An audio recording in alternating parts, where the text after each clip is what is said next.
남편의 등에 손바닥 자국이 남았다. 빨갛게 어머님의 손에서 사내 자식이 부엌에 서 있는 꼴을 보니 기가 막혀. 그 소리가 귓속에서 맴돌던 날, 나는 처음으로 깨달았다.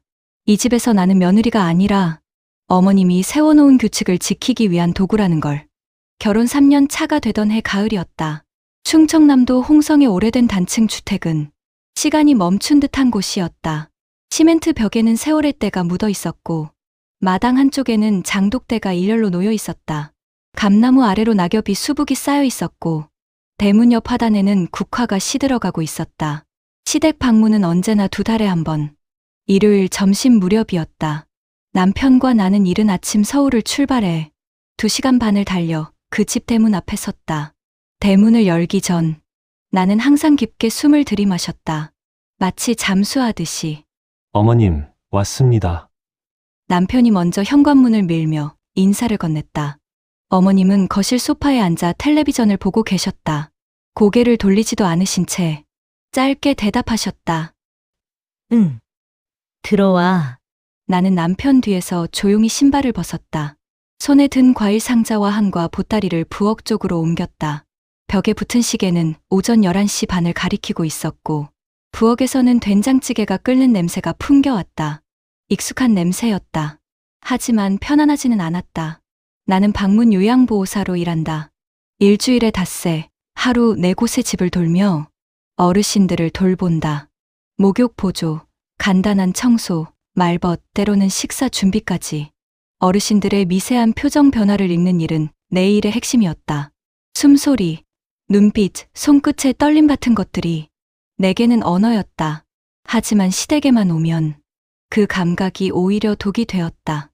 어머님의 시선 하나, 한숨 소리 하나가 모두 내 안에서 증폭되었다. 나는 너무 많이 느꼈고 그래서 더 말을 아꼈다. 점심 준비 도와드릴까요? 나는 조심스럽게 물었다. 장 차려. 밥은 다 됐어. 부엌으로 들어가 냉장고 문을 열었다. 김치, 나물, 젓갈이 가지런히 정리되어 있었다. 나는 그릇을 꺼내 상을 차렸다. 남편은 거실에서 어머님과 이야기를 나누고 있었다. 회사 이야기, 아파트 이야기, 친척 소식. 대화는 평온했다. 아직은. 식탁에 둘러앉았을 때 나는 남편의 손이 젓가락을 쥐는 모습을 보았다. 그 손은 설거지를 할 때도 빨래를 널 때도 늘 능숙했다. 우리에게 그것은 그저 함께 사는 방식이었다. 식사가 끝나고 남편이 자연스럽게 일어섰다. 설거지 제가 할게요. 그 순간이었다. 어머님의 얼굴이 굳었다. 눈빛이 날카로워졌다. 나는 숨을 멈췄다. 뭐, 괜찮아요, 엄마. 금방 끝나요. 그 웃음이 어머님의 분노를 건드렸다. 이 집에서 남자가 설거지하는 꼴은 못 본다. 어머님의 고함이 터졌다. 그리고 나는 보았다. 어머님의 손바닥이 남편의 등을 내리치는 걸. 쾅! 둔탁한 소리가 부엌을 울렸다. 모든 것이 멈춘 것 같았다. 남자 손에 물 묻히면 그 집안은 망하는 거야. 내가 이 꼴을 만들었어? 그 시선이 내게 꽂혔다. 숨이 막혔다. 아무 말도 나오지 않았다. 남편은 조용히 말했다. 알겠어요. 엄마, 제가 잘못했어요. 그의 손은 미세하게 떨리고 있었다. 나는 부엌으로 들어가 설거지를 시작했다. 찬물이 손끝을 적셨다. 그릇을 닦으며 나는 남편의 등에 붉은 자국을 떠올렸다. 빨갛게, 뜨겁게, 아프게. 그날 나는 깨달았다.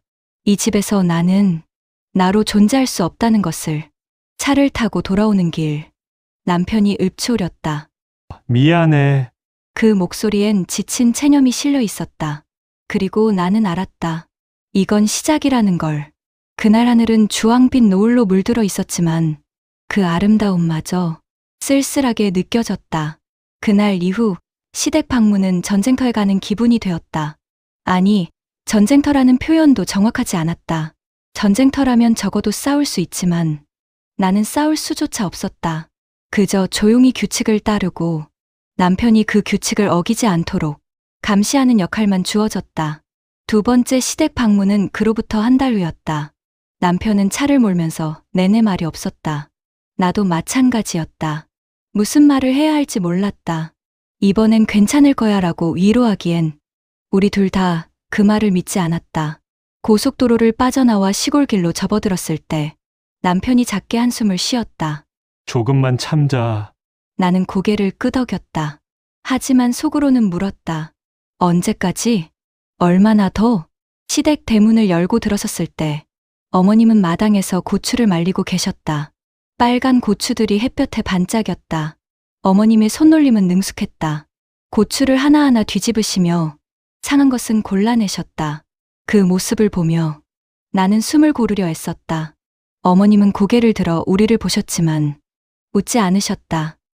왔어? 네, 어머님. 건강하셨어요? 남편이 먼저 인사를 건넸다. 나는 그 뒤에 서서 허리를 숙였다. 손에 든 과일 상자가 무겁게 느껴졌다. 그래. 들어가. 점심 준비해놨어. 어머님의 목소리는 담담했다. 감정이 실리지 않은 목소리였다. 우리는 조용히 집 안으로 들어갔다. 거실 탁자 위에는 이미 상이 차려져 있었다. 김치찌개, 생선구이, 나물 반찬들. 익숙한 풍경이었다. 식사를 하는 동안 나는 남편의 움직임 하나하나를 의식했다. 남편이 젓가락을 내려놓으려 할 때, 남편이 물잔을 들려고 할 때, 남편이 자리에서 일어서려 할 때, 나는 그 모든 순간에 긴장했다. 반찬 더 드릴까요? 내가 먼저 물었다. 어머님은 고개를 저으셨다. 됐어. 이만큼이면 충분해. 식사가 거의 끝나갈 무렵 남편이 자연스럽게 빈 그릇을 모으기 시작했다. 내 심장이 쿵 내려앉았다. 안 돼. 또 나는 재빨리 남편의 손목을 잡았다. 남편이 놀란 표정으로 나를 봤다. 나는 고개를 가볍게 저었다. 남편의 눈빛이 흔들렸다. 이해한다는 표정이었다. 아니, 체념한다는 표정이었다. 남편은 손을 거두었다. 나는 조용히 일어나 그릇들을 모았다. 제가 할게요, 어머님. 그래. 어머님은 짧게 대답하시고는 거실 소파로 가셨다. 텔레비전을 켜셨다. 남편은 식탁에 그대로 앉아 있었다. 손을 무릎 위에 올려놓고 아무것도 하지 않은 채 나는 부엌으로 그릇들을 날랐다. 설거지를 하면서 나는 남편의 모습이 계속 눈에 밟혔다. 식탁에 앉아 가만히 있는 남편. 집에서는 늘 움직이던 사람이 여기서는 마치 손님처럼 앉아 있어야 했다. 설거지를 마치고 나왔을 때 남편은 어머님 옆 소파에 앉아 있었다. 둘 사이에 어색한 침묵이 흘렀다. 회사는 잘 다니고 있어? 어머님이 물으셨다. 네. 요즘 좀 바쁘긴 한데 괜찮아요. 바쁘면 며느리가 더 챙겨줘야지.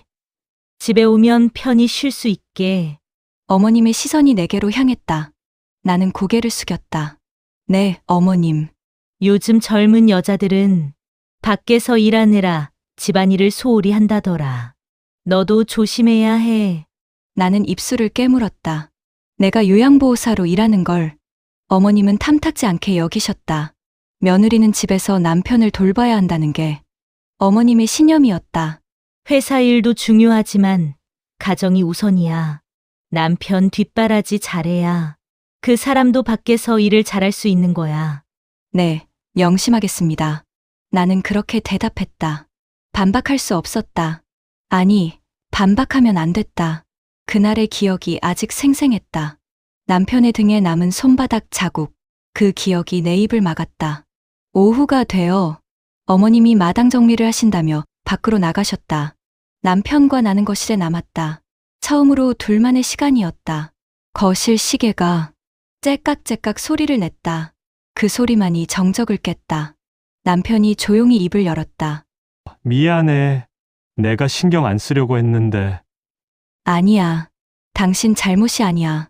하지만 내 목소리는 떨렸다. 정말 남편 잘못이 아닐까? 아니, 그렇게 생각하면 안 되는데. 남편이 집안일을 돕는 게 뭐가 잘못인가? 그런데 왜 나는 남편을 막아야 하는가? 그냥 여기서는 그래야 되는 것 같아. 남편의 말이 조심스러웠다. 그의 손이 무릎 위에서 주먹을 쥐었다 폈다를 반복했다. 불안한 사람의 습관이었다. 응. 알아. 나는 고개를 끄덕였다. 하지만 속으로는 알 수 없었다. 도대체 왜 여기서는 그래야 하는 건지, 왜 우리는 우리 집에서 하던 대로 할 수 없는 건지, 이 질문에 답을 찾을 수 없었다. 저녁 식사도 마찬가지였다. 남편은 자리에 앉아 있기만 했다. 상을 차리는 것도, 밥을 퍼오는 것도, 반찬을 옮기는 것도 모두 내 몫이었다. 남편은 가만히 앉아서 기다렸다. 마치 손님처럼. 식사가 끝나고 남편이 무심코 물잔을 들고 일어섰다. 부엌 쪽으로 가려는 것이었다. 나는 재빨리 앞을 막아섰다. 내가 할게. 아, 그래? 남편이 물잔을 내게 건넸다. 그 순간 우리 눈이 마주쳤다. 남편의 눈빛에는 미안함이 가득했다. 나는 그 눈빛을 보며 가슴이 답답해졌다. 왜 우리는 이렇게 살아야 하는가? 그날 밤 집으로 돌아오는 차 안에서 남편이 말했다. 다음부턴 내가 아예 손 안 대게. 당신만 힘들잖아. 나는 창밖을 보며 대답했다. 괜찮아. 그냥 조금만 더 참자. 하지만 나는 알고 있었다. 이건 참는다고 해결될 문제가 아니라는 걸. 시간이 지날수록 이 이상한 풍경은 더 자연스러워질 것이고 우리는 점점 더 그 풍경에 길들여질 것이었다. 남편이 아무것도 하지 않는 것이 당연해지고 내가 모든 것을 하는 것이 당연해지는 순간, 그때 우리는 무엇을 잃게 될까? 집에 도착해 문을 열고 들어섰을 때 나는 깨달았다. 이 집에서조차 나는 완전히 편안하지 않았다. 시댁의 공기가 여전히 내 폐에 남아 있었다. 숨 쉬는 것조차 조심스러웠다. 남편이 부엌으로 가서 물을 마셨다. 그리고 자연스럽게 컵을 싱크대에 놓고 설거지를 시작했다. 그 모습을 보며 나는 눈물이 날 것 같았다. 여기서는 당연한 일이, 저기서는 금지되어 있었다. 우리는 두 개의 세계를 오가며 살고 있었다. 하나는 우리가 만든 세계, 다른 하나는 어머님이 지배하는 세계. 나는 남편 옆에 섰다. 남편이 나를 보며 웃었다. 우리 집이 제일 좋네. 나도 웃었다. 하지만 그 웃음 속에는 씁쓸함이 섞여 있었다. 그날 밤 잠자리에 누워서도 나는 잠들 수 없었다. 어머님의 목소리가 귓속에서 맴돌았다. 남편 뒷바라지 잘해야 해. 집안일을 소홀히 하면 안 돼. 며느리가 뭘 하길래. 그 목소리들이 내 머릿속을 채웠다. 나는 베개를 꽉 껴안았다. 숨이 막혔다. 나는 생각했다. 앞으로 몇 번이나 더 시댁에 가야 할까? 몇 번이나 더 남편을 막아야 할까? 몇 번이나 더 내 자신을 숨겨야 할까? 그리고 언젠가 이 모든 것이 정말 자연스러워지는 날이 올까? 그날이 오면 나는 나를 잃게 되는 걸까? 창밖의 불빛들이 흐릿하게 번졌다. 눈물이 고인 것을 그제야 깨달았다. 소리 내지 않으려고 입술을 꽉 깨물었다. 이건 시작일 뿐이었다. 앞으로 더 많은 날들이 기다리고 있었다. 그 날들을 견뎌낼 수 있을까? 나는 알 수 없었다. 세 번째 시댁 방문 전날 밤, 나는 악몽을 꾸었다. 꿈속에서 나는 시댁 부엌에 서 있었다. 그릇을 닦고 있었다. 그런데 그릇이 끝없이 쌓여갔다. 아무리 닦아도, 아무리 헹궈도 그릇은 계속 늘어났다. 어머님의 목소리가 들렸다. 아직도 안 끝났어? 나는 숨이 막혔다. 손이 떨렸다. 그릇이 손에서 미끄러져 깨졌다. 깨진 그릇 조각들이 발밑에 흩어졌다. 그때 깼다. 식은땀이 등을 적셨다. 옆에서 남편이 잠든 숨소리가 들렸다. 나는 천장을 바라보며 숨을 고르려 애썼다. 손바닥이 축축했다. 심장이 빠르게 뛰었다. 다음 날 아침, 우리는 다시 시댁으로 향했다. 이번에는 추석 명절 준비를 돕기 위해서였다. 평소보다 이틀 더 머물러야 했다. 차 안에서 나는 내내 창밖만 바라보았다. 남편도 말이 없었다. 시댁에 도착했을 때 어머님은 부엌에서 음식을 준비하고 계셨다. 전을 부치는 냄새가 집 안을 가득 채웠다. 기름 냄새, 파 냄새, 그리고 긴장의 냄새. 왔어? 빨리 들어와서 도와. 어머님의 목소리가 부엌에서 들려왔다. 나는 가방을 거실에 내려놓고 재빨리 부엌으로 갔다. 남편은 거실에 서서 어색하게 서 있었다. 가서 앉아 있어. 남자가 여기서 뭐 해? 어머님이 남편을 향해 손을 휘저었다. 남편은 고개를 끄덕이고 거실로 갔다. 나는 앞치마를 두르고 어머님 옆에 섰다. 파전 반죽 만들어. 저기 재료 있어. 네, 어머님. 나는 큰 볼에 밀가루를 붓고 물을 부었다. 손으로 저으며 반죽을 만들었다. 어머님은 옆에서 육전을 굽고 계셨다. 프라이팬에서 지글지글 소리가 났다.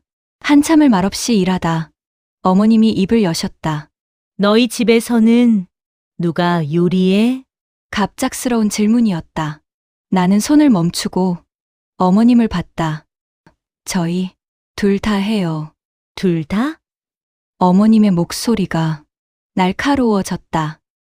네, 평일엔 제가 주로 하고 주말엔 같이 하거나. 남편도 요리를 한다고? 나는 말을 이어야 할지 말아야 할지 고민했다. 하지만 거짓말을 할 수는 없었다. 네, 남편도 잘해요. 오히려 저보다. 어휴, 어머님이 한숨을 쉬셨다. 프라이팬을 놓는 소리가 크게 울렸다. 그러니까 저번에 설거지를 하겠다고 나서는 거지. 집에서 그렇게 버릇을 들여놨으니. 나는 입술을 깨물었다. 버릇. 그 단어가 가슴에 박혔다. 어머님, 요즘은 다들이 뭐가 중요해. 우리 집은 우리 식대로 하는 거야. 어머님의 목소리가 높아졌다. 나는 더 이상 말하지 못했다. 남자가 부엌에 서면 그 집안 복이 달아난다는 말도 몰라? 내가 며느리로 와서 우리 집 규칙을 따라야지. 내 맘대로 바꾸려고 하면 안 돼. 죄송합니다. 나는 고개를 숙였다. 다른 말을 할 수 없었다. 어머님은 다시 프라이팬을 들어 육전을 뒤집으셨다. 기름이 튀었다. 나는 다시 반죽을 저었다. 저녁 식사를 준비하면서 나는 남편이 거실 소파에 앉아 텔레비전을 보는 모습을 힐끗힐끗 봤다. 남편도 편해 보이지 않았다. 몸을 어디에 둬야 할지 모르는 것 같았다. 식사 준비가 끝나고 상을 차렸다. 어머님과 남편, 그리고 나, 셋이 식탁에 둘러앉았다. 많이 만들었네요. 어머님, 수고하셨어요. 남편이 말했다. 수고는 무슨 명절인데 당연한 거지. 어머님은 덤덤하게 대답하셨다. 우리는 조용히 식사를 시작했다. 식사 중간, 남편이 빈 반찬 그릇을 보고 자리에서 일어섰다. 반찬 더 가져올게요. 그 순간 나는 재빨리 남편의 손목을 잡았다. 내가 할게. 하지만 남편은 이미 일어선 상태였다. 어머님의 시선이 우리를 향했다. 앉아. 어머님의 목소리가 차가웠다. 남편이 멈칫했다. 나는 손을 놓지 못한 채 굳어 있었다. 제가 가져올게요, 어머님. 내가 재빨리 말했다. 너도 앉아. 내가 가져온다. 어머님이 일어나셨다. 부엌으로 가셨다. 남편과 나는 식탁에 앉은 채 아무 말도 하지 못했다. 공기가 무거웠다. 어머님이 반찬을 가져와 상에 놓으시며 말씀하셨다. 이 집에서는 남자가 부엌 출입을 하지 않는다. 알아들었어? 네, 어머님. 나는 고개를 숙였다. 남편도 조용히 고개를 끄덕였다. 식사가 끝나고 남편이 자리에서 일어나 물잔을 들었다. 부엌으로 가져가려는 것이었다. 나는 재빨리 일어나 남편 앞을 막았다. 내가 할게. 하지만 이미 늦었다. 어머님이 우리를 보고 계셨다. 왜 자꾸 그러냐고. 어머님의 목소리가 떨렸다. 분노였다. 며느리 교육을 어떻게 시킨 거야? 자기 남편도 못 말리고. 어머님, 죄송합니다. 제가 뭐가 죄송해. 입으로만 죄송하면 뭐해. 행동으로 보여야지. 어머님이 남편을 향해 말씀하셨다. 너도 정신 차려. 집에서야 내 마음대로 살든지 말든지. 여기서는 우리 규칙을 따라야 돼. 남편이 입을 열었다. 엄마, 저는 그냥 돕고 싶어서. 돕는 게 아니야. 내가 그렇게 하는 게 며느리한테 수치를 주는 거야. 모르겠어? 나는 숨이 막혔다. 수치. 남편이 나를 돕는 게 수치라니. 엄마, 그건 아니잖아요. 남편의 목소리가 높아졌다. 뭐가 아니야? 내가 너를 어떻게 키웠는데 내 아버지는 평생 부엌에 발도 안 들여놨어. 그게 사내의 도리야. 그건 옛날 얘기고. 옛날 얘기? 그럼 내가 생각하는 요즘 얘기가 맞다는 거야? 어머님의 목소리가 커졌다. 나는 두 사람 사이에 서서 어쩔 줄 몰랐다. 손이 떨렸다.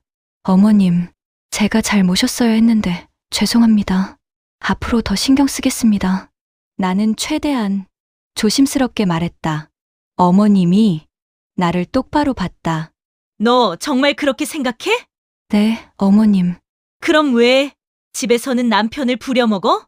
나는 할 말을 잃었다. 부려먹다니. 우리는 그냥 함께 사는 것뿐이었는데. 저는 그게 아니라. 그게 아니라고? 그럼 뭔데? 내가 며느리 역할을 제대로 안 하니까 남편이 대신하는 거잖아. 나는 눈물이 날 것 같았다. 하지만 참았다. 여기서 울면 안 됐다. 요즘 며느리들은 다 그렇다며? 밖에서 일한다고 집안일은 등한시하고 어머님의 말이 계속 이어졌다. 너희 집에서야 어떻게 살든 내가 상관할 바 아니지만 이 집에서만큼은 내 방식대로 해. 못 따르겠으면 어머님이 잠시 말을 멈추셨다. 그리고 차갑게 말씀하셨다. 그럼 내 친정 가서 살아. 그 말이 내 가슴에 박혔다. 차갑고 날카롭고 아프게 남편이 나를 봤다. 그의 눈빛에는 미안함과 분노가 섞여 있었다. 엄마, 그건 너무하잖아요. 뭐가 너무해? 내가 뭘 잘못했어? 며느리 교육시키는 게 잘못이야? 어머님의 목소리가 떨렸다. 나는 더 이상 참을 수 없었다. 눈물이 흘러내렸다. 나는 고개를 숙여 눈물을 감췄다. 죄송합니다. 내 목소리가 떨렸다. 울면 뭐해? 행동으로 보여줘야지. 어머님이 거실로 가셨다. 나는 그 자리에 서서 눈물을 닦았다. 남편이 내 어깨를 감쌌다. 괜찮아. 미안해. 나는 고개를 저었다. 괜찮지 않았다. 하나도 괜찮지 않았다. 그날 밤 나는 부엌에서 홀로 설거지를 했다. 남편은 거실에 있었다. 어머님은 방에 들어가셨다. 물소리만이 정막을 깼다. 그릇을 닦으면서 나는 생각했다. 나는 정말 잘못한 걸까? 남편과 함께 집안일을 하는 게 잘못인가? 그게 수치인가? 하지만 답을 찾을 수 없었다. 설거지를 마치고 방으로 들어갔다. 남편이 침대에 앉아 있었다. 두 손으로 얼굴을 감싸고 있었다. 미안해. 내가 엄마를 설득할게. 남편이 말했다. 하지만 나는 알고 있었다. 설득으로 될 문제가 아니라는 걸. 이건 가치관의 문제였다. 세대의 문제였다. 그리고 무엇보다 내가 이 집에서 어떤 존재인가의 문제였다. 나는 침대에 누웠다. 천장을 바라보았다. 어둠 속에서 눈물이 흘렀다. 그럼 내 친정 가서 살아. 그 말이 계속 귓속에 맴돌았다. 나는 여기에 속하지 않는 사람이었다. 언제든 쫓겨날 수 있는 사람이었다. 그 밤 나는 처음으로 진지하게 생각했다. 이 관계를 계속 유지해야 할까? 아니면 거리를 두어야 할까? 하지만 그것도 선택할 수 있는 게 아니었다. 남편은 어머님의 외아들이었다. 나는 그 아들의 아내였다. 우리는 이 관계에서 벗어날 수 없었다. 결국 나는 참는 수밖에 없었다. 그것이 며느리의 숙명이라고 스스로를 설득하며 나는 눈을 감았다. 하지만 잠은 오지 않았다. 시댁에서의 이틀이 지나고 우리는 집으로 돌아왔다. 차 안은 말없는 침묵으로 가득했다. 고속도로 위로 차들이 빠르게 지나갔다. 라디오도 켜지 않았다.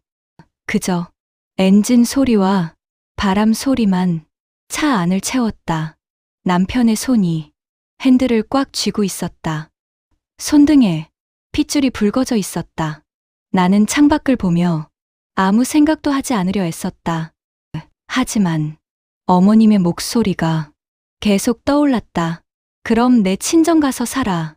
그 말이 내 가슴에 박힌 채 떨어지지 않았다. 집에 도착해 문을 열고 들어섰을 때 나는 그제야 숨을 쉴 수 있었다. 현관에 신발을 벗고 거실 불을 켰다. 익숙한 공간이었다. 하지만 이상하게도 낯설게 느껴졌다. 남편이 소파에 털썩 앉았다.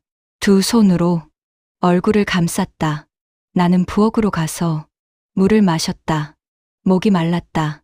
시댁에서는 제대로 물 한 모금 마시지 못한 것 같았다. 한참을 그렇게 각자의 자리에서 시간을 보냈다. 말을 꺼내기가 무서웠다. 무슨 말을 해야 할지 몰랐다. 남편이 먼저 입을 열었다. 나 솔직히 숨 막혀. 그 목소리가 떨렸다. 나는 거실로 나가 남편 옆에 앉았다. 남편은 여전히 얼굴을 감싸고 있었다. 엄마 말이 너무 심했어. 너한테 그렇게 말하는 거 보니까 참을 수가 없었어. 남편의 목소리에 눈물이 섞여 있었다. 괜찮아. 내가 말했지만 사실 괜찮지 않았다. 전혀 괜찮지 않았다. 아니야. 괜찮지 않아. 내가 너를 지켜줘야 하는데 나 때문에 내가 더 힘들어지잖아. 남편이 고개를 들었다. 그의 눈이 붉어져 있었다. 나도 모르겠어. 어떻게 해야 할지. 엄마는 내 엄만데 너는 내 아내잖아. 근데 나는 둘 다 지킬 수가 없어. 나는 남편의 손을 잡았다. 차가웠다. 당신 잘못이 아니야. 아니야. 내 잘못이야. 내가 엄마한테 제대로 말을 못하니까 내가 계속 고생하는 거잖아. 남편이 내 손을 꽉 잡았다. 나 오늘 진짜 화났어. 엄마가 너한테 친정 가서 살라고 했을 때 그 순간 내가 뭐라고 말해야 할지 몰랐어. 머릿속이 하얘졌어. 나는 남편을 바라보았다. 그도 아팠구나. 나만 아픈 게 아니었구나. 우리 둘 다 힘들었네. 내가 조용히 말했다. 남편이 고개를 끄덕였다. 응. 근데 나는 내가 더 힘들었을 것 같아. 나는 그래도 엄마 아들이잖아. 근데 너는 아무것도 아니잖아. 아무것도 아니라니. 아니, 그게 아니라 내 말은 엄마가 너를 그렇게 대한다는 거 진짜 가족으로 안 보는 것 같아. 남편의 말이 맞았다. 나는 그 집에서 가족이 아니었다. 규칙을 따라야 하는 외부인이었다. 우리는 한동안 말없이 앉아 있었다. 거실 시계가 째깍째깍 소리를 냈다. 밤이 깊어가고 있었다. 나 결정했어. 남편이 갑자기 말했다. 뭘? 다음부터는 내가 앞에 설 거야. 엄마한테 제대로 말할 거야. 나는 남편을 봤다. 그의 눈빛이 단호했다. 괜찮아. 그럴 필요 없어. 더 싸우기만 할 거야. 아니야. 해야 돼. 우리가 계속 이렇게 살 수는 없잖아. 내가 계속 혼자 참을 수는 없어. 남편이 내 두 손을 잡았다. 우리 집에서는 우리가 행복하게 살고 있잖아. 그게 잘못된 게 아니야. 엄마가 이해를 못하는 거지. 하지만 어머님은 절대 이해 안 하실 거야. 그래도 말은 해야 돼. 내가 내 편이라는 걸 엄마한테 확실히 보여줘야 돼. 나는 남편의 눈을 보았다. 진심이었다. 고마워. 내가 말했다. 뭐가 고마워. 당연한 거지. 남편이 나를 안았다. 나는 그의 품에서 처음으로 울었다. 시댁에서 참았던 눈물이 터져 나왔다. 남편의 셔츠가 젖었다. 미안해. 많이 힘들었지. 남편이 내 등을 쓰다듬었다. 응, 많이 힘들었어. 나는 솔직하게 대답했다. 앞으로는 내가 지킬게. 우리 둘이 함께 버티자. 그날 밤, 우리는 오랫동안 이야기를 나눴다. 앞으로 어떻게 해야 할지, 어머님과 어떻게 지내야 할지, 우리의 관계를 어떻게 지켜갈지. 시댁에서는 무조건 순응하지 말자. 할 수 있는 선에서 우리 입장을 말하자. 남편이 제안했다. 하지만 어머님이 화내시면 그땐 우리가 함께 감당하자. 너 혼자 짊어지지 말고. 나는 고개를 끄덕였다. 함께. 그 말이 따뜻하게 느껴졌다. 그리고 시댁 방문 횟수를 좀 줄이자. 2달에 한 번이 아니라 3달에 한 번으로. 그래도 괜찮을까? 괜찮지 않아도 그렇게 해야 돼. 우리도 숨 쉴 공간이 필요해. 남편의 말이 단호했다. 우리는 구체적인 계획을 세웠다. 시댁에서 어머님이 나를 비난하면 남편이 나서서 말할 것. 남편이 집안일을 도울 때 어머님이 막으면 정중하지만 단호하게 우리의 방식을 설명할 것. 그리고 무엇보다 서로의 편이 되어줄 것. 우리 결혼했을 때 뭐라고 했지? 남편이 물었다. 서로 지켜주자고. 맞아. 그거 잊지 말자. 나는 처음으로 마음이 조금 가벼워졌다. 혼자가 아니라는 것. 남편이 내 편이라는 것. 그것만으로도 힘이 났다. 다음 날 아침, 남편이 커피를 내려주었다. 나는 식탁에 앉아 그 모습을 바라보았다. 자연스러운 모습이었다. 우리 집에서는 당연한 풍경이었다. 여기서는 이렇게 살자. 우리답게. 남편이 커피를 건네며 말했다. 응, 우리답게. 나는 커피를 한 모금 마셨다. 따뜻했다.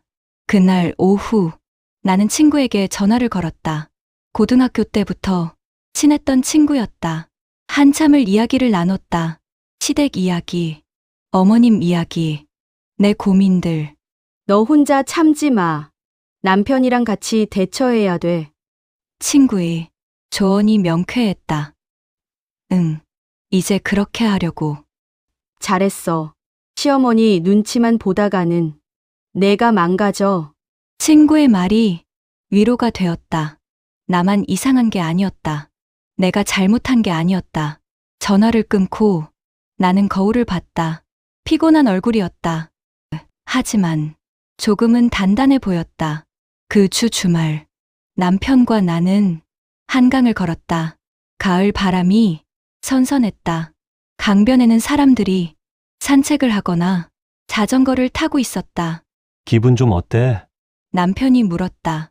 좀 나아졌어. 우리 얘기하고 나서. 다행이다. 우리는 손을 잡고 걸었다. 하늘이 맑았다. 구름 한 점 없었다. 있잖아. 내가 말했다. 응? 나 이제 좀 달라지려고.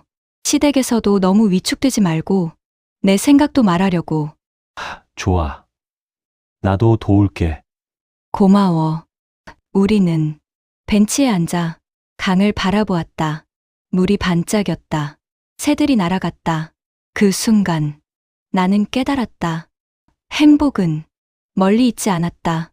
바로 여기 남편과 함께 있는 이 순간에 있었다. 시댁의 시선, 어머님의 잣대, 그런 것들에 내 행복을 빼앗기지 않겠다고 다짐했다. 우리 앞으로 잘할 수 있을까? 내가 조심스럽게 물었다. 잘하는 게 뭔지 모르겠지만 최선은 다할 수 있을 거야. 함께. 남편이 내 손을 꽉 잡았다. 응, 함께. 나는 미소 지었다. 오랜만에 진심으로 웃었다. 바람이 불었다. 머리카락이 날렸다. 남편이 내 머리카락을 귀 뒤로 넘겨주었다. 그의 손길이 따뜻했다. 우리는 한동안 그렇게 앉아 있었다. 말없이. 하지만 편안하게. 그날 저녁 집으로 돌아와 저녁을 함께 만들었다. 남편이 채소를 썰고 나는 고기를 볶았다. 부엌에서 웃음소리가 났다. 자연스러운 웃음이었다. 식탁에 앉아 식사를 하며 남편이 말했다. 이게 우리야. 이게 우리 삶이야. 맞아. 이게 우리 삶이지. 나는 고개를 끄덕였다. 시댁은 우리 삶의 일부였지만 전부는 아니었다. 우리에게는 우리만의 공간이 있었고 우리만의 방식이 있었다. 그것을 지키는 게 중요했다. 그날 밤 잠자리에 들며 남편이 말했다. 다음 시댁 갈 때 긴장하지 마. 내가 옆에 있을게. 알아. 고마워. 나는 눈을 감았다. 이번에는 악몽을 꾸지 않았다. 편안한 잠이었다. 다음 날 아침, 햇살이 방 안으로 쏟아져 들어왔다. 나는 창문을 열었다. 신선한 공기가 들어왔다. 새로운 시작이었다. 완벽한 해결책은 아니었지만 적어도 혼자가 아니었다. 남편과 함께였다. 그것만으로도 충분했다. 앞으로도 힘든 순간들이 있을 것이다. 어머님과의 갈등도 계속될 것이다. 하지만 이제는 달랐다. 우리는 함께 싸울 것이다. 함께 버틸 것이다. 그리고 무엇보다 우리는 우리를 잃지 않을 것이다. 거울 앞에 서서 나는 스스로에게 말했다. 나는 잘못하지 않았어. 나는 나로 살아도 돼. 그 말이 조금씩 진실처럼 느껴지기 시작했다. 석 달이 지났다. 우리는 약속대로 시댁 방문 횟수를 줄였다. 어머님은 처음에 섭섭해 하셨지만 남편이 조심스럽게 설명했다. 일이 바쁘다고, 조금씩 들리겠다고. 어머님은 불만스러운 표정이었지만 더 이상 강요하지는 않으셨다. 그리고 오늘 우리는 다시 시댁을 찾았다. 차를 타고 가는 내내 나는 예전처럼 긴장하지 않았다. 물론 편안하지는 않았다. 하지만 적어도 숨이 막히지는 않았다. 괜찮아? 남편이 물었다. 응. 이번엔 괜찮아. 나는 진심으로 대답했다. 시댁 대문을 열고 들어섰을 때 어머님은 마당에서 김장 준비를 하고 계셨다. 배추가 한쪽에 쌓여 있었고 큰 대야에 물이 담겨 있었다. 왔어? 네, 어머님. 우리는 함께 인사를 했다. 어머님은 고개를 끄덕이셨다. 들어가서 쉬어. 점심 조금 있으면 될 거야. 저도 도와드릴게요. 내가 말했다. 하지만 이번에는 달랐다. 의무감이 아니라 그저 돕고 싶은 마음이었다. 부엌으로 들어가 어머님을 도왔다. 된장찌개가 끓고 있었고 생선을 굽고 계셨다. 나는 상을 차리기 시작했다. 남편은 거실에 앉아 텔레비전을 보고 있었다. 예전처럼 어색해 보이지 않았다. 조금은 편해 보였다. 식사 시간이 되었다. 우리는 식탁에 둘러앉았다. 밥을 먹으며 어머님이 말씀하셨다. 요즘 일은 잘 되고 있어? 네, 괜찮아요. 남편이 대답했다. 며느리도 일 나가잖아. 힘들지 않아? 어머님이 나를 봤다. 예전 같았으면 날카로운 시선이었을 것이다. 하지만 이번에는 조금 부드러웠다. 괜찮아요, 어머님. 제가 좋아하는 일이라. 나는 담담하게 대답했다. 그래. 몸 조심해서 해야 돼. 어머님의 목소리에 걱정이 섞여 있었다. 아주 작은 변화였지만 나는 느낄 수 있었다. 식사가 끝나고 남편이 자연스럽게 자기 그릇을 들었다. 나는 긴장했다. 어머님의 반응을 기다렸다. 어머님, 제가 정리할게요. 남편이 조심스럽게 말했다. 어머님이 남편을 봤다. 잠시 침묵이 흘렀다. 그래. 그렇게 하고 싶으면 해. 어머님의 대답이 의외였다. 화를 내지 않으셨다. 말리지도 않으셨다. 남편이 나를 봤다. 우리는 눈빛으로 이야기를 나눴다. 진짜로? 응, 진짜야. 남편이 그릇들을 부엌으로 가져갔다. 나도 따라 들어갔다. 우리는 함께 설거지를 시작했다. 같이 하면 빨리 끝나. 남편이 작게 웃으며 말했다. 응, 그렇지. 거실에서 어머님이 우리를 보고 계셨다. 하지만 아무 말씀도 하지 않으셨다. 그저 조용히 지켜보고 계셨다. 설거지를 마치고 나왔을 때 어머님이 말씀하셨다. 요즘 젊은 부부들은 다 그렇게 한다더라. 나는 어머님을 봤다. 어머님의 표정이 복잡했다. 이해하려는 표정이었다. 완전히 받아들인 건 아니었지만 적어도 거부하지는 않는 표정이었다. 네, 어머님. 저희는 그렇게 하는 게 편해서요. 내가 조심스럽게 말했다. 그래, 나도 이제 익숙해져야겠지. 어머님의 목소리가 작았다. 그 속에 담긴 것은 체념일까? 아니면 수용일까? 정확히 알 수 없었지만 적어도 적대감은 아니었다. 오후가 되어 어머님이 마당에서 김장 배추를 다듬으셨다. 나는 옆에 앉아 도왔다. 남편도 나와서 함께했다. 남편분도 이런 일 하세요? 어머님이 물으셨다. 가끔요. 잘하지는 못하지만 남편이 웃으며 대답했다. 그래도 함께 하는 게 좋지. 혼자 하면 외로우니까. 어머님의 말이 조용했다. 나는 어머님을 봤다. 어머님도 외로우셨구나. 혼자 이 큰 집을 지키며 혼자 모든 일을 하며 얼마나 외로우셨을까. 어머님도 힘드시죠. 혼자 다 하시려니. 내가 조심스럽게 말했다. 뭐, 익숙해. 내 아버지 돌아가시고 나서 계속 그랬으니까. 어머님의 목소리에 쓸쓸함이 묻어났다. 저희가 자주 와서 도와드릴게요. 남편이 말했다. 그래, 가끔 오면 좋지. 어머님이 작게 웃으셨다. 처음 보는 표정이었다. 경계심이 없는 표정이었다. 우리는 함께 배추를 다듬었다. 말은 많지 않았지만 침매치 편안했다. 예전처럼 긴장된 침묵이 아니었다. 해가 기울 무렵 일을 마쳤다. 손을 씻으며 어머님이 말씀하셨다. 저녁 먹고 가. 네, 감사합니다. 저녁상을 함께 차렸다. 김치찌개와 두부 부침, 간단한 반찬들, 식탁에 둘러앉아 식사를 했다. 맛있어요, 어머님. 내가 말했다. 그래?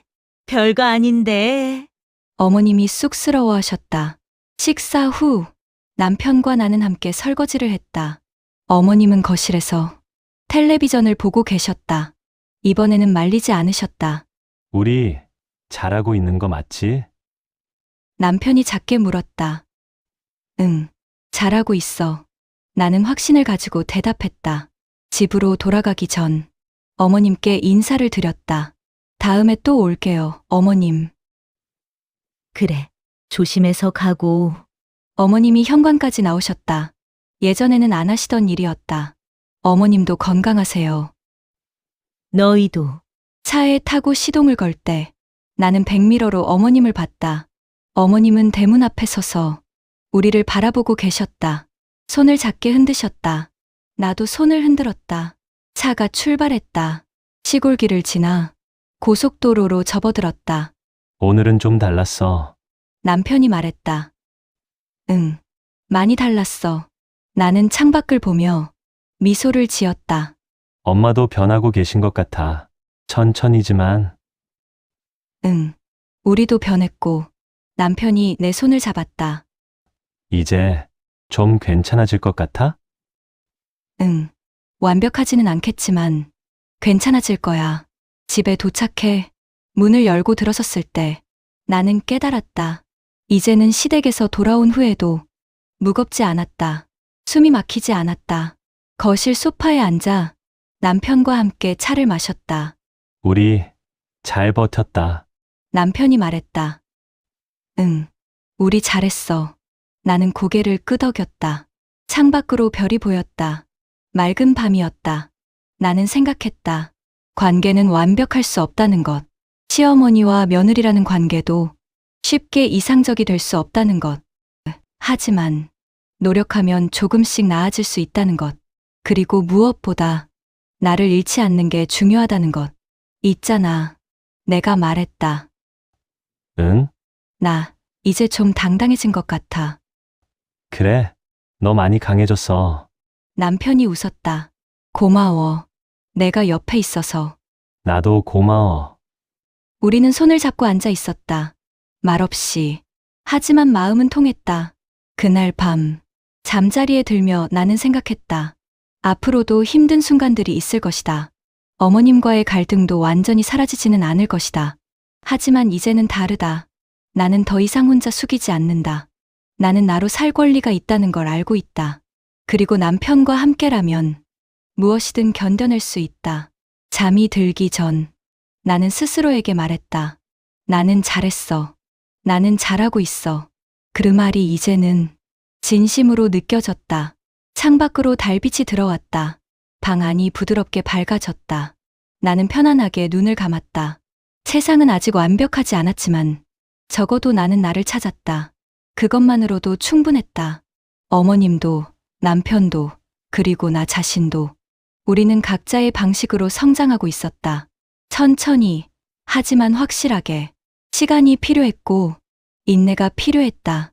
하지만 우리는 그 길을 함께 걸어가고 있었다. 그리고 언젠가 우리는 진짜 가족이 될 수 있을 것이다. 서로를 이해하고, 존중하고, 사랑하는 가족으로 그날이 올 때까지 나는 계속 나로 살아갈 것이다. 숙이지 않고, 당당하게, 내 방식대로. 왜냐하면 나는 내가 살고 싶은 삶을 살 자격이 있으니까. 그리고 그것은 누구도 빼앗을 수 없는 권리니까. 나는 미소 지으며 잠에 들었다. 평화로운 잠이었다. 오랜만에 느끼는 진짜 평화였다.